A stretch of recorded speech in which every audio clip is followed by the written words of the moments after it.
Hello friends, ನಾನು ನಿಮ್ಮ ರೇಣುಕಾ ಹರೀಶ್. ಎಲ್ಲರೂ ಹೇಗಿದ್ದೀರಾ? ಎಲ್ಲರೂ ತುಂಬ ಚೆನ್ನಾಗಿದೆ ಅಂತ ಭಾವಿಸ್ತಾ ವಿಡಿಯೋ ಸ್ಟಾರ್ಟ್ ಮಾಡ್ತಾ ಇದ್ದೀನಿ. ಏನಪ್ಪ ವಿಶೇಷ ಅಂತಂದರೆ, ನಾಳೆ ಸಂಕ್ರಾಂತಿ ಹಬ್ಬ. ಸಂಕ್ರಾಂತಿ ಹಬ್ಬ ಹೇಗೆಲ್ಲ ತಯಾರು ಮಾಡ್ಕೊಳ್ತಾರೆ ಅಂತ ಈ ವಿಡಿಯೋ ಮೂಲಕ ಹೇಳ್ತೀನಿ. ಯಾರೆಲ್ಲ ಹೊಸ್ದಾಗಿ ನಮ್ಮ ವೀಡಿಯೋಸ್ ನೋಡ್ತಾ ಇದ್ದೀರಾ, ನಮ್ಮ ಚಾನಲ್ ನೋಡ್ತಾ ಇದ್ದೀರಾ, ಪ್ಲೀಸ್ ಸಬ್ಸ್ಕ್ರೈಬ್ ಮಾಡ್ಕೊಳ್ಳಿ, ಲೈಕ್ ಮಾಡಿ, ಶೇರ್ ಮಾಡಿ, ಕಮೆಂಟ್ ಮಾಡಿ. ಏನಾದರೂ ತಪ್ಪಿದ್ರೆ ಹೇಳಿ, ಹೇಗಿದೆ ಅಂತ ತಿಳಿಸಿ. ಕಮೆಂಟ್ ನಿಮ್ಮ ಕಡೆ ಹೇಗೆ ಮಾಡ್ತಾರೆ ಅಂತ ಹಬ್ಬ ಎಲ್ಲ ಅಂತ ಕಮೆಂಟ್ ಮಾಡಿ. ನಮ್ಮಲ್ಲಿ ಹೇಗೆಲ್ಲ ಮಾಡ್ತೀವಿ ಅಂತ ನಿಮಗೆ ತೋರಿಸ್ತೀನಿ. ಒಂದು ವಿಡಿಯೋ ಹಾಕಿದ್ದೀನಿ, ಬೀರಳ್ಳು ಹೇಗೆ ಮಾಡ್ಕೊಳ್ಳೋದು ಅಂತ. ಈ ಹಬ್ಬದ ವಿಶೇಷತೆ ಅಂತಂದರೆ ಬೀರಳ್ಳು ಹಂಚೋದು, ಎಲ್ರಿಗೂ ಬೀರಳ್ಳು ಹಂಚೋದು. ಹೇಗೆ ಬೀರಳ್ಳೆಲ್ಲ ತಯಾರು ಮಾಡ್ಕೊಳ್ತಾರೆ ಅಂತ ಹಾಕಿದ್ದೀನಿ ನೋಡಿ. ಹಳ್ಳಿಗಳ ಕಡೆ ಹೊರಗಡೆ ಅಂದರೆ ಸಿಟಿಲಿರೋರೆಲ್ಲ ಹೊರಗಡೆಯಿಂದ ಅಂಗಡಿಯಿಂದ ತೊಗೊಬಂದು ಬೀರಳ್ಳನ್ನ ತಿಂತಾರೆ. ಅದ್ರ ಬದಲು ಮನೇಲೇ ಮಾಡ್ಕೊಂಡು ತಿಂದರೆ, ಒಬ್ರಿಗೆ ಹಂಚೋದು ಎಷ್ಟು ಖುಷಿ ಕೊಡುತ್ತೆ ಅಂತಂದರೆ, ಮನೇಲೇ ಡೈಲಿ ರೆಡಿ ಮಾಡಿಕೊಂಡು ಒಬ್ಬರಿಗೆ ಬೇರೆಯವ್ರಿಗೆ ಕೊಡೋದು ತುಂಬ ಖುಷಿ ಇರುತ್ತೆ. ಎಲ್ಲದೂ ಅಷ್ಟೇ, ಮನೇಲೇ ತಯಾರು ಮಾಡಿ ಮಾಡೋದನ್ನ ತಿನ್ನೋದಕ್ಕೆ ತುಂಬ ಖುಷಿ. ನಾವು ಹೇಗೆ ಮಾಡ್ತೀವಿ ಅಂತ ತೋರಿಸ್ತೀವಿ. ನಮ್ಮ ಕಡೆ ನಮ್ಮದು ಮಾಗಡಿ, ನಮ್ಮ ತವರೂರು ಆ ಕಡೆ ಅಂದರೆ ಎಲ್ಲ ಅಡುಗೆ ಎಲ್ಲ ಮಾಡಿ ನೈಟಲ್ಲಿ ಹಸುಗಳಿಗೆಲ್ಲ ರೆಡಿ ಮಾಡಿ ಕಿಚ್ಚಾಯಿಸ್ತಾರೆ. ತುಂಬ ಚೆನ್ನಾಗಿರುತ್ತೆ ಅದು ನೋಡೋಕ್ಕೆ. ಇಲ್ಲಿನ ವಿಶೇಷತೆ ಏನಂತಂದರೆ, ಆ ಥರ ಎಲ್ಲ ಏನು ಮಾಡಲ್ಲ.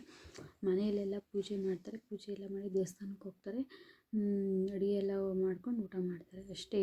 ಅದು ಇಲ್ಲೇದು ಚೆನ್ನಾಗಿರುತ್ತೆ, ಅಲ್ಲೇದು ಚೆನ್ನಾಗಿರುತ್ತೆ. ಒಬ್ಬೊಬ್ಬರು ಒಂದೊಂದು ಊರಲ್ಲೂ ಒಂದೊಂದು ಥರ ವಿಶೇಷತೆ ಇರುತ್ತಲ್ವ, ಆ ಥರ ಒಬ್ಬೊಬ್ಬರು ಒಂದೊಂದು ಕಡೆ ಒಂದೊಂದು ಥರ ಮಾಡ್ತಾರೆ ಹಬ್ಬಗಳನ್ನ. ತುಂಬ ಚೆನ್ನಾಗಿರುತ್ತೆ. ನೀವು ಹೇಳಿ, ನೀವು ಹೇಗೆ ಮಾಡ್ತೀರಾ ಅಂತ ಹೇಳಿ ನಮಗೆ, ನಾವು ಹೇಳ್ತೀವಿ. ಕಮೆಂಟ್ ಮೂಲಕ ತಿಳಿಸಿ. Thank you. ಹಲೋ ಫ್ರೆಂಡ್ಸ್, ಇದು ಕಂಟಿನ್ಯೂಷನ್ ಲಾಗ್ ಆಗಿರುತ್ತೆ.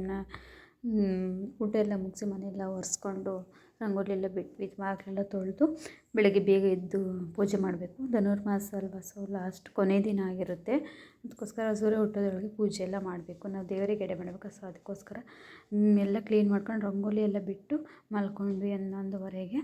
ಮತ್ತು 3 ಗಂಟೆಗೆ ಎದ್ದು ಎಲ್ಲ ಎಡೆಗೆಲ್ಲ ರೆಡಿ ಮಾಡಿದ್ರು. ಮತ್ತು ನಾವು ಪೂಜೆ ಎಲ್ಲ ರೆಡಿ ಮಾಡಿಕೊಂಡು ಒಬ್ಬಟ್ಟು ಎಲ್ಲ ಮಾಡಿದರು. ಎಡೆಗೆ ಬೀರಳ್ಳು ಎಲ್ಲ ತೊಗೊಂಡು ಎಡೆ ಎಲ್ಲ ಮಾಡಿದ್ರು, ಅದೆಲ್ಲ ತೊಗೊಂಡು ದೇವಸ್ಥಾನಕ್ಕೆ ಹೋಗಬೇಕು. ಎಲ್ಲ ಪೂಜೆ ಎಲ್ಲ ಆಯಿತು, ಮನೆಯಲ್ಲೆಲ್ಲ ಪೂಜೆ ಆಯಿತು. ದೇವಸ್ಥಾನಕ್ಕೆ ಹೋಗೋಣ ಅಂತ ನಾನು ಹರೀಶ್ ಹೊರಟಿದ್ವಿ. ಧನುರ್ಮಾಸ ಆಗಿರೋದ್ರಿಂದ 1 ತಿಂಗಳು ಫುಲ್ಲು ಸೂರ್ಯ ಹುಟ್ಟೋದ್ರೊಳಗಡೆ ಪೂಜೆ ಮಾಡ್ತಾರೆ ಇಲ್ಲಿನ ಕಡೆ.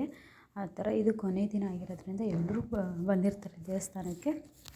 ನಮ್ಮ ದೇವಸ್ಥಾನ ತೋರಿಸ್ತೀನಿ ಬನ್ನಿ. ನಮ್ಮ ಮನೆ ದೇವರು ತಿಮ್ಮಪ್ಪ ಸ್ವಾಮಿ ಅಂತ ಇಲ್ಲೇ ಊರಲ್ಲೇ ಇದೆ. ಅದಕ್ಕೋಸ್ಕರ ಶನಿವಾರ ಮಾಡ್ತೀವಿ ನಾವು. ನೋಡಿ, ಎಲ್ಲರೂ ದೇವಸ್ಥಾನಕ್ಕೆ ಬಂದಿದ್ದಾರೆ. ಸೂರ್ಯ ಹುಟ್ಟೋದ್ರೊಳಗೆ ಎಲ್ಲ ಪೂಜೆ ಎಲ್ಲರೂ ಬಂದು ಪೂಜೆ ಮಾಡಿಸ್ಕೊಂಡು ಹೋಗ್ತಾರೆ. ನಾವು ಬಂದ್ವಿ ದೇವಸ್ಥಾನಕ್ಕೆಲ್ಲ ಎಡೆ ಇಟ್ಟು ಪೂಜೆ ಎಲ್ಲ ಮಾಡಿದ್ವಿ. ಅದು ತಿಮ್ಮಪ್ಪ ಸ್ವಾಮಿ, ಇವರು ಕರಿಯಮ್ಮ ದೇವಿ ಅಂತ.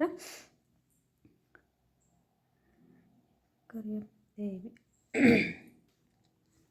ಈ ದೇವರು ಕರಿಯಮ್ಮ ದೇವಿ ಅಂತ. 3 ದೇವರು ಇದ್ದಾವೆ, ತಿಮ್ಮಪ್ಪ, ಕರಿಯಮ್ಮ ದೇವಿ ಮತ್ತು ಇದು ದೂತರಾಯ ಸ್ವಾಮಿ ಅಂತ.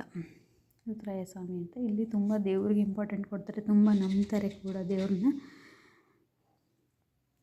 ಎಲ್ಲರೂ ಬಂದಿದ್ದಾರೆ, ಎಲ್ಲರದ್ದು ಪೂಜೆ ಮಾಡಿಸ್ಕೊಂಡು ಹೋಗ್ತಾಯಿದ್ರು. ಇನ್ನೊಂದು ದೇವಸ್ಥಾನ ಇದೆ, ಅಲ್ಲಿಗೂ ಹೋಗಬೇಕು. ಅದಕ್ಕೋಸ್ಕರ ಮನೆಗೆ ಹೋಗಿ ಮತ್ತು ಇನ್ನೊಂದು ದೇವಸ್ಥಾನ ಪೂಜೆ ಮಾಡಿಸ್ಬೇಕು. ಶಿವನ ದೇವಸ್ಥಾನ ಇದು, ಈಶ್ವರ ದೇವಸ್ಥಾನ. ಮನೆಗೆ ಹೋಗಿ ಮತ್ತೆ ಪೂಜೆ ಸಾಮಾನು ತೊಗೊಂಡು ಈ ದೇವಸ್ಥಾನಕ್ಕೆ ಪೂಜೆ ಮಾಡಿಸೋಣ ಅಂತ ಹೋಗ್ತಾಯಿದ್ದೀವಿ. ಎಲ್ಲರೂ ಎಲ್ಲ ಪೂಜೆ ಮಾಡಿಕೊಂಡು ಆಮೇಲೆ ಬೀರಳ್ಳು ಹಂಚ್ತೀವಿ ನಾವು. ದೇವಸ್ಥಾನಕ್ಕೆ ಹೋಗಿ ಅಲ್ಲಿರೋರಿಗೆಲ್ಲ ನಾವು ತೊಗೊಂಡಿರೋದು ಬೀರಳ್ಳು ನಾವು ಬೇರೆಯವ್ರಿಗೆ ಕೊಡ್ತೀವಿ, ಅವ್ರು ತಂದಿರೋದು ನಮಗೆ ಕೊಡ್ತಾರೆ. ಈ ಥರ ಸಂಪ್ರದಾಯ ಇಲ್ಲಿ. ಮನೆ ತಕ್ಕೇನು ಹೋಗಲ್ಲ, ದೇವಸ್ಥಾನಕ್ಕೆ ಹೋಗ್ತಾರೆ. ದೇವಸ್ಥಾನಕ್ಕೆ ಎಲ್ಲರೂ ಬಂದಿರ್ತಾರಲ್ವಲ್ಲ, ಅದಕ್ಕೋಸ್ಕರ ಅಲ್ಲೇ ಬೀರಳ್ಳನ್ನ ಹಂಚ್ಬಿಟ್ಟು ಬರ್ತೀವಿ ನಾವು.